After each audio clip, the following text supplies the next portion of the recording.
नमस्कार दोस्तों, स्वागत है आप सभी का आज के इस वीडियो में। आज हम लोग कक्षा 7 के विज्ञान विषय के इकाई 15 यानी पाठ 15 के सभी अभ्यास प्रश्न उत्तर को हल करेंगे। पाठ का नाम है ऊर्जा। तो चलिए शुरू करते हैं। ऊर्जा से संबंधित जितने भी अभ्यास प्रश्न उत्तर हैं उनको हल करना।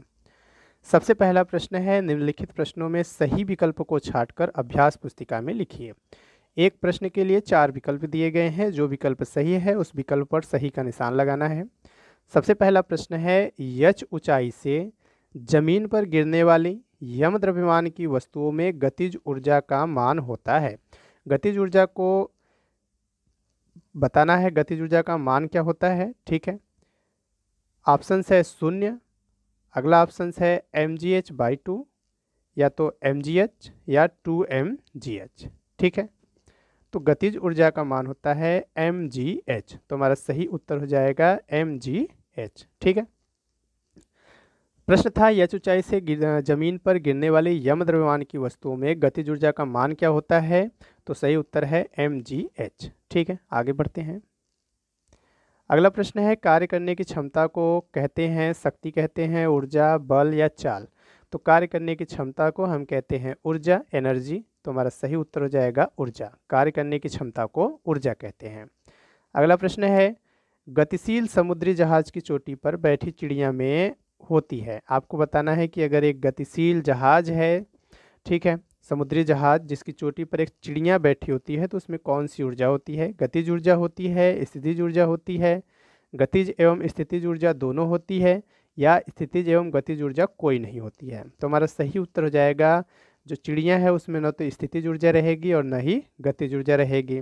कारण क्या है इसका, यह भी देख लीजिए। गतिशील समुद्री जहाज की चोटी पर बैठी चिड़िया में स्थितिज एवं गतिज ऊर्जा कोई सी भी ऊर्जा नहीं होती, क्योंकि चिड़िया स्वयं के द्वारा कोई भी कार्य नहीं कर रही है, या उस पर लगे बल के द्वारा कोई विस्थापन का कार्य नहीं हो रहा है, ना ही उसकी स्थिति में किसी बल द्वारा कोई विस्थापन हो रहा है।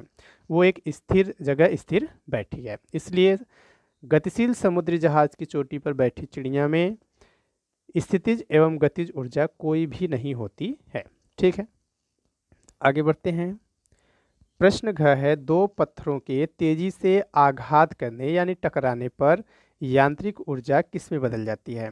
तो दो पत्थरों के तेजी से आघात करने यानी टकराने पर जो यांत्रिक ऊर्जा रहती है वो प्रकाश एवं ध्वनि ऊर्जा में बदल जाती है। ठीक है, प्रकाश एवं ध्वनि ऊर्जा में बदल जाती है। चलिए अगले प्रश्न पे चलते हैं। अगला प्रश्न है हमारा, 500 मीटर की ऊंचाई पर उड़ते हुए हवाई जहाज में कौन सी ऊर्जा होती है। तो 500 मीटर की ऊंचाई पर उड़ते हुए हवाई जहाज में स्थितिज और गतिज ऊर्जा दोनों होती है। तो हमारा सही उत्तर हो जाएगा स्थितिज और गतिज ऊर्जा। ठीक है, यह हो गए बहुविकल्पीय प्रश्न। अगला प्रश्न है, रिक्त स्थानों की पूर्ति कीजिए। तो चलिए देख लेते हैं रिक्त स्थानों की पूर्ति करके। ठीक है, सबसे पहला प्रश्न है, ऊर्जा का प्राथमिक स्रोत खाली स्थान होता है। तो ऊर्जा का प्राथमिक स्रोत क्या होता है, सूर्य होता है। तो हमारा यहाँ पे क्या भरा जाएगा, सूर्य। अगला है, पटाखे के विस्फोट में खाली स्थान से ऊर्जा प्राप्त होती है। तो पटाखे के विस्फोट से हमें प्राप्त होती है ध्वनि ऊर्जा। ठीक है, आवाज़ निकलती है पटाखे को फोड़ने पर। तो पटाखे के विस्फोट में कौन सी ऊर्जा प्राप्त होगी, ध्वनि ऊर्जा। अगला है, फुटबॉल खेलते समय खाली स्थान ऊर्जा व्यय होती है। तो फुटबॉल खेलते समय हमारी मांसपेशियां कार्य करती हैं, यानी पेशीय ऊर्जा व्यय होती है। तो इसमें भरा जाएगा आपका पेशीय। इसके बाद है, खाली स्थान ऊर्जा गतिज ऊर्जा एवं स्थितिज ऊर्जा का योग होता है। तो जो यांत्रिक ऊर्जा होती है यह गतिज ऊर्जा और स्थितिज ऊर्जा का योग होता है। तो इसमें भरा जाएगा आपका यांत्रिक। अगला है, कार्य करने की क्षमता को खाली स्थान कहते हैं। तो कार्य करने की क्षमता को ऊर्जा कहते हैं। तो रिक्त स्थानों की पूर्ति था, पहले में भरा जाएगा सूर्य, दूसरे में ध्वनि, तीसरे में पेशीय, चौथे में यांत्रिक और पांचवें में ऊर्जा। ठीक है, आगे बढ़ते हैं। प्रश्न नंबर 3, निम्नलिखित स्तंभों क और ख का मिलान कीजिए। तो चलिए मिलान करके देख लेते हैं स्तंभ क का स्तंभ ख से। ठीक है, सबसे पहला है आपका कि सोलर सेल। तो सोलर सेल क्या होती है, यह प्रकाश एवं विद्युत ऊर्जा से संबंधित है। जो सोलर सेल होता है यह सूर्य के प्रकाश से चलती है और इससे हमें विद्युत ऊर्जा प्राप्त होती है। तो सोलर सेल प्रकाश एवं विद्युत ऊर्जा से हो जाएगा। माइक्रोफोन यह ध्वनि एवं विद्युत ऊर्जा से संबंधित है।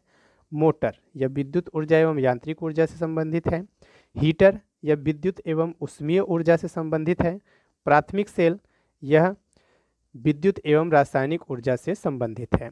ठीक है, फिर से देख लीजिए, सोलर सेल रहता है तो सोलर सेल सूर्य के प्रकाश से जो विद्युत ऊर्जा प्राप्त होती है वह है, यानी प्रकाश से हमें कौन सी ऊर्जा प्राप्त होती है, विद्युत ऊर्जा। तो यह हो गया। माइक्रोफोन है तो माइक्रोफोन जो ध्वनि ऊर्जा को रहती है विद्युत ऊर्जा में बदलती है, तो यह ध्वनि एवं विद्युत से हो गया।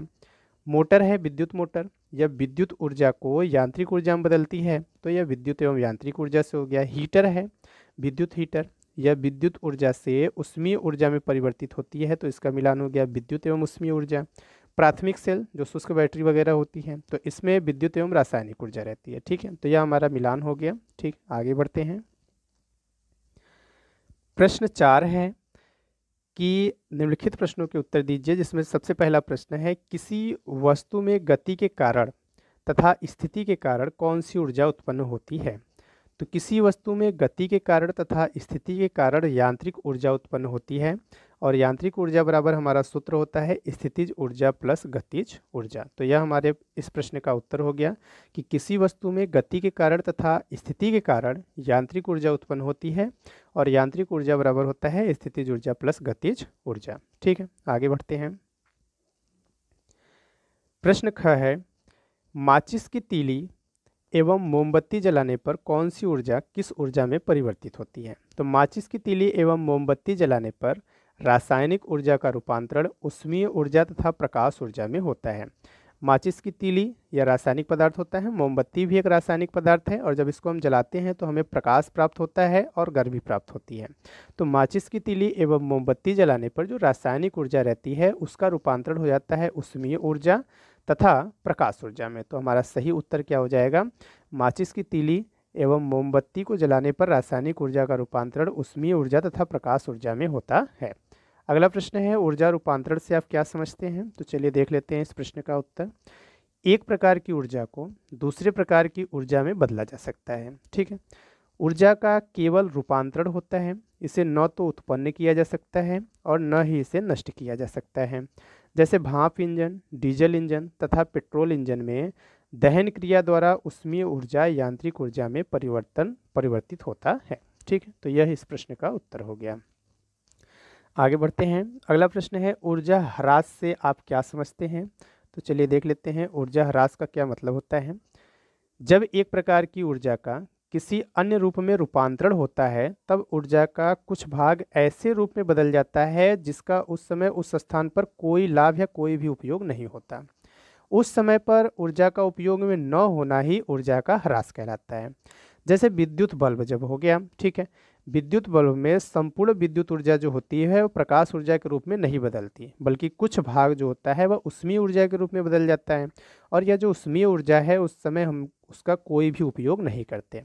तो जिस उष्मीय ऊर्जा का कोई उपयोग नहीं होता है यही ऊर्जा ह्रास कहलाता है। ठीक है, तो यह हो गया ऊर्जा ह्रास से आप क्या समझते हैं। फिर से देख लीजिए, जब एक प्रकार की ऊर्जा का किसी अन्य रूप में रूपांतरण होता है तब ऊर्जा का कुछ भाग ऐसे रूप में बदल जाता है जिसका उस समय पर उस स्थान पर कोई लाभ नहीं होता।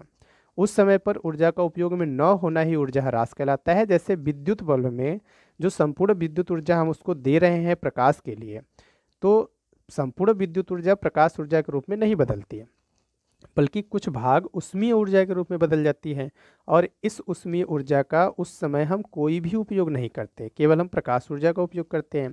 तो जो यह उष्मीय ऊर्जा का कोई उपयोग नहीं करते यही ऊर्जा ह्रास कहलाता है। ठीक है, यह इस प्रश्न का उत्तर हो गया। अगला प्रश्न है प्रश्न नंबर 5, आंकिक प्रश्न है आपका। चलिए देख लेते हैं। कहा है 10 किग्रा के पिंड को 50 मीटर की ऊंचाई तक लाया गया, पिंड की स्थितिज ऊर्जा में वृद्धि ज्ञात कीजिए। जहाँ पे गुरुत्वीय त्वरण स्मॉल जी का मान 9.8 रखना है। तो सूत्र होता है हमारा स्थितिज ऊर्जा बराबर वस्तु का भार गुणे ऊंचाई। ठीक है, और वस्तु का भार को हम प्रदर्शित करते हैं W से, और W बराबर होता है यम गुणे जी, यानी mg। W बराबर क्या होता है mg, और ऊंचाई का मतलब क्या हो गया h। तो कुल मिला के स्थितिज ऊर्जा बराबर हो जाएगा mgh। ठीक है, क्या हो जाएगा mgh। तो बस इसी पे आपको मान रखना है। चलिए मान रख कर देख लेते हैं। तो स्थितिज ऊर्जा बराबर निकालना है वस्तु का भार गुणे ऊंचाई, वस्तु का भार यानी mg और ऊंचाई h। तो m का मान 10 किग्रा दिया है, m बराबर कितना दिया है 10 की ग्रह, जो द्रव्यमान है यही m का मान होता है, ठीक है। g का मान आपको यहाँ से कहा है कि 9.8 रखना है, तो g का मान हो गया 9.8। और ऊंचाई h बराबर कितना दिया है 50, h बराबर कितना है 50, तो h की जगह कितना रख दिए 50। बस अब गुणा करना है आपको। 9.8 का गुणा पहले कर दीजिएगा आप 10 में, तो वहाँ से दशमलव गायब हो जाएगा और आपके पास हो जाएगा 98 गुणे कितना 50। अब बस गुणा करना है, 5/40 की कितना हो गया 0, और उसके बाद 5×9 45, और 45×4 कितना हो गया 49, और एक जीरो यह था, तो 4900 जूल आपका आंसर हो जाएगा, ठीक है। तो यह इस प्रश्न का उत्तर था। आगे बढ़ते हैं। प्रश्न ख है 20 ग्राम की एक गोली का वेग 50 मीटर प्रति सेकंड है, गोली की गतिज ऊर्जा ज्ञात कीजिए। तो गतिज ऊर्जा काइनेटिक एनर्जी बराबर होता है हाफ एम वी स्क्वायर, यानी 1/2 यम भी स्क्वायर, जहाँ यम द्रव्यमान और भी क्या है वेग है, ठीक है।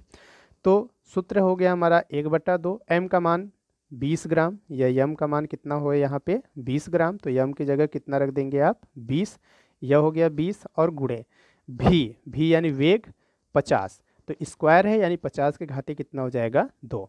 बस अब इसी को सॉल्व करना है। अब जिस तरह से आप जितना जल्दी हो सके सॉल्व कर लीजिए। तो हमारे पास क्या था 1/2 गुणे, इसके बाद था 20 और गुणे 50 के घाते कितना 2, तो 2 दहा में इसको काट दीजिए, कितना आ जाएगा 10, यानी हो जाएगा 10 गुणे और 50 के घाते 2, यानी 2 बार 50, 10 गुणे 50 के घाते 2, यानी 2 बार 50। अब बस गुणा करना है आपको, 5×5 = 25, और 1 जीरो यह, 1 जीरो यह, 1 जीरो यह, कुल मिला के 3 जीरो, तो 25 पर 3 जीरो बढ़ा दीजिए, यानी 25,000 जूल इस प्रश्न का क्या हो जाएगा उत्तर हो जाएगा, ठीक है। आगे बढ़ते हैं। अगला प्रश्न है प्रश्न नंबर 6, दिए गए चित्र के आधार पर निम्नलिखित प्रश्नों के उत्तर दीजिए, ठीक है। तो इस प्रश्न के लिए हम आपको सीधे चित्र पर ही ले चलते हैं। चलिए देख लीजिए चित्र क्या है। उसके पहले अगर वीडियो अच्छी लगी हो तो लाइक कीजिए, दोस्तों के साथ शेयर कीजिएगा और चैनल को सब्सक्राइब कीजिएगा, ताकि आपको इसी प्रकार से सभी विषयों के प्रश्न उत्तर मिलते रहें। चलिए चलते हैं प्रश्न पर।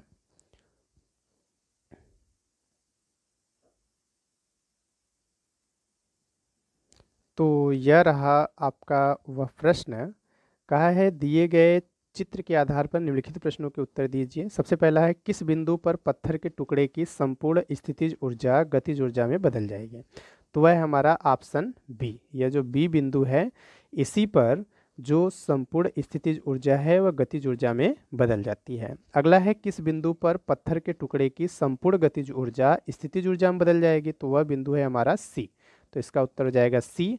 और तीसरा है कि बिंदु सी तथा बी के बीच में पत्थर में किस प्रकार की ऊर्जा होगी। तो बिंदु सी और बी के बीच में यह हमेशा गति करते रहेंगे, यानी कौन सी ऊर्जा रहेगी गतिज ऊर्जा, ठीक है। कौन सी ऊर्जा गतिज ऊर्जा। तो यह इस प्रश्न का उत्तर हो गया, ठीक है। अगर वीडियो अच्छी लगी हो तो लाइक कीजिएगा, दोस्तों के साथ शेयर कीजिएगा और चैनल को सब्सक्राइब जरूर कीजिएगा। धन्यवाद।